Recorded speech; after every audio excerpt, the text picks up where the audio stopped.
عشق جو ہے نا یہ ہیومن فینومینا ہے، یہ نہیں ہو سکتا کہ آپ کہیں میں انسان ہوں اور محبت نہ کرتے، یہ نہیں ہو سکتا، ٹھیک ہے نا۔ وہ اس کے مختلف زاویے ہیں، مختلف ذائقے ہیں۔ آپ کہیں سے ابتدا کرتے ہیں، والدین سے محبت سے آغاز کرتے ہیں، بہن بھائیوں سے، رشتہ داروں سے، دوستوں سے، کلاس فیلوز سے، لیکن جو اس میں سب سے بڑا طاقتور عنصر ہے نا، اس میں کوئی دوسری رائے نہیں ہے، وہ عورت سے محبت کا ہے۔ وہ کسی نہ کسی مرحلے پہ آپ پہ ضرور وارد ہوتا ہے، اچھا، اور وہی آپ کی زندگی کا ٹرننگ پوائنٹ ہوتا ہے۔ ہمارے ہاں چونکہ مسئلہ یہ ہے کہ ہم محبت کو وصال کی نظر سے دیکھتے ہیں اور وصال ہی کی تگ و دو کے لیے محبت کرتے ہیں، تو یہ بڑا مسئلہ ہے، ورنہ ہجر وصال سے زیادہ طاقتور جذبہ ہے۔ کیا بات، کیا بات۔ یہ دیکھیں نا، اچھا ہم کہتے ہیں کہ ہم ایموشنل ہو جاتے ہیں کہ وہ شخص ہمیں ملے اور فوری ملے، اچھا حاصلی اور لا حاصلی کا مسئلہ ہے نا، اور یہ بھی اصول ہے کہ آپ جس چیز کو حاصل کر لیتے ہیں نا تو وہ بے وقت ہو جاتی ہے، تو محبت ہمیشہ ہجر سے وابستہ رکھنی چاہیے۔ اچھا وہاں بھی دو پہلو ہیں، آپ یہ دیکھیں کہ اگر تو آپ محبت کے بعد منتقم مزاج ہو گئے عشق کرنے کے بعد یا عشق میں ناکامی کے بعد، اس کا مطلب آپ نے عشق نہیں کیا، آپ ہوس میں تھے، آپ نے صرف ایک جسم سے پیار کیا، ایک چہرے سے پیار کیا یا ایک چہرے کے خد و خال سے پیار کیا، آپ نے انسان سے پیار نہیں کیا۔ اگر وہ آپ کو نہیں بھی ملا اور آپ معاشرے کے لیے پازیٹیو ہو گئے ہیں تو پھر آپ نے عشق کیا ہے، پھر آپ یہ دعویٰ کر سکتے ہیں کہ آپ نے محبت کی ہے۔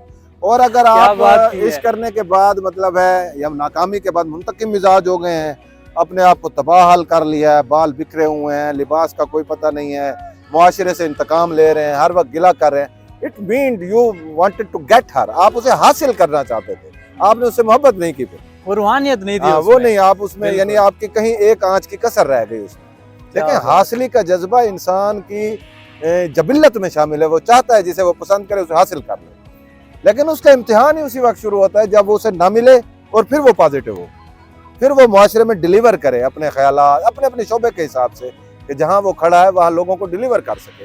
یہ نہ ہو کہ وہ انتقام لینا شروع کر دے سوسائٹی سے، خاندان سے، رشتوں سے، ان لوگوں سے جو اس کے ساتھ قریب ہیں۔ تو میرے نزدیک تو میں تو ویری کلیئر ہوں اس معاملے میں کہ اگر آپ محبت کر رہے ہیں اور آپ انتقام لے رہے ہیں، پھر اس کا مطلب آپ نے محبت نہیں کی، آپ کسی ہوسناکی کا شکار تھے، کسی خاص کیفیت کا شکار تھے، وہ جیسی کیفیت دور ہوگی آپ ہی ٹھیک ہو جائیں گے۔ ہم ہمیشہ محبت آنکھوں سے شروع کرتے ہیں، ہم کسی چیز کو دیکھتے ہیں، پسندیدگی سے اسے شروع کرتے ہیں، تو محبت کا پہلا مرحلہ پسندیدگی ہے، اس کے بعد اپنائیت ہے، اس کے بعد محبت ہے، اس کے بعد حاصلی اور لا حاصلی کی کیفیت ہے۔ حاصل کرنے کے بعد اگر آپ اس سے نظر انداز کرنا شروع کر دیتے ہیں تو پھر آپ محبت کے پہلے سٹیپ پہ ناکام ہو گئے، اور اگر آپ نے اسے حاصل کیا یا نہیں کیا اور اسی طرح آگے بڑھتے رہے تو پھر آپ عشق تک پہنچتے ہیں۔ یہ تو اصول ہے، یہ ایک ترتیب ہے، سیڑھیاں ہیں، منزل ہیں، یہ منزلیں ہیں، درجے ہیں، تو درجے کراس کرنے ہیں، عشق آخری مرحلہ ہے۔ اچھا یہ ہماری یہ دنیاوی محبت ہے، یہ ہمیں اللہ پاک سے کیسے ملا دیتی ہے؟ کسی شخص سے آپ کو محبت ہوئی ہے، اس میں اگر آپ اس کو حاصل نہیں کر پاتے تو ایک تو کیٹیگری ہے کہ لوگ اپنے آپ کو برباد کر دیتے ہیں، دوسری کیٹیگری ایسی بھی ہے کہ وہ اللہ سے آپ کو ملا دیتی ہے۔ یہ دیکھیں، یہ اندر کا سفر ہے، یہ آپ کے اندر کا سفر ہے کہ آپ وہاں کہاں تک جھانکنے کی پوزیشن۔ انسان کا سب سے بڑا مد مقابل کون ہے؟ محبت کو سمجھتے کس انداز میں؟ مطلب میرا ایک سوال ہے آپ سے، انسان کا سب سے بڑا مد مقابل حریف کون ہے؟ وہ خود ہے۔ اگر وہ اپنی ذات پہ قابو پا سکتا ہے، پا لیتا ہے، پھر وہ دعویٰ کر سکتا ہے کہ وہ عشق حقیقی کی طرف چل پڑے۔ دیکھیں، اللہ سے محبت ہمارے دل میں ان بلٹ ہے، ہم پیدا ہوتے ہیں، ہماری ماں ہمیں کلمہ سنانا شروع کرتی ہے، ہمارے دودھ میں شامل ہے، ہمارے خون میں شامل ہے اللہ سے محبت۔ ہمیں ادراک حاصل ہے کہ کوئی ایسی ہستی ہے جو اس کائنات کی خالق ہے، جو ہماری خالق ہے، وہی اللہ ہے نا، تو ہمیں اللہ کا شعور ان بلٹ ہے۔ اب یہ دیکھنا ہوتا ہے، اللہ نے بھی تو یہی کہا ہے نا کہ دیکھیں آپ یعنی تقوی اختیار کریں۔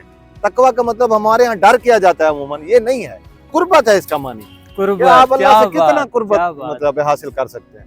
تو وہ ظاہر ہے اس کا ذریعہ انسان ہے۔ واصف علی واصف کا جملہ ہے نا، میں اللہ کو ڈھونڈنے نکلا، میں پوری کائنات پھرا، مجھے اللہ تو کہیں نہیں ملا، جہاں ملے انسان ہی ملے۔ کیا بات! تو انسانوں کے ذریعے، انسانوں سے محبت کے ذریعے آپ اللہ تک۔ بہت اچھی بات کی نطقانی صاحب، اسی پہ کوئی آپ کلام پیش کرنا چاہیں؟ محبت، عشق کہ کچھ؟ میں ایک سماجی سی نظم آپ کو سناتا ہوں، یہ میری موسٹ فیوریٹ نظموں میں سے ہے۔ ماشاءاللہ۔ کہ لوگ جس عمر میں خواب چنتے ہیں آنکھوں کی دہلیز پر، مسکراتے ہیں پھولوں کو تکتے ہوئے، میں نے اس عمر میں اپنے آنگن میں وحشت برستی ہوئی، مسکراہٹ کے موتی مسلتی ہوئی اپنی آنکھوں میں ہنستی ہوئی دیکھ لی۔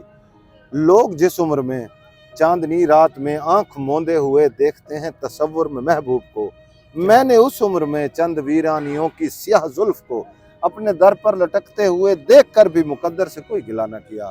لوگ جس عمر میں میری معصوم خواہش کچلتے رہے، بے بسی کے تماشے پہ ہنستے رہے، میں نے اس عمر میں بھی میرے چارہ گر اپنے اندر کے جذبوں کو مارا نہیں۔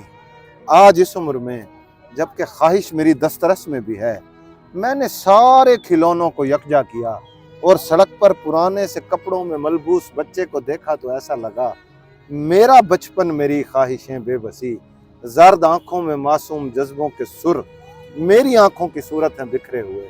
میں نے آواز دی، میری آواز سن کے وہ لڑکا وہیں کانپنے لگ گیا۔ میں نے روکا اسے، اس کی آنکھوں میں جھانکا بڑی دیر تک، بس یہی کہہ سکا، میرے بھائی سنو، لو یہ سارے کھلونے تمہارے ہوئے۔ کیا بات، کیا بات، بہت خوبصورت کلام۔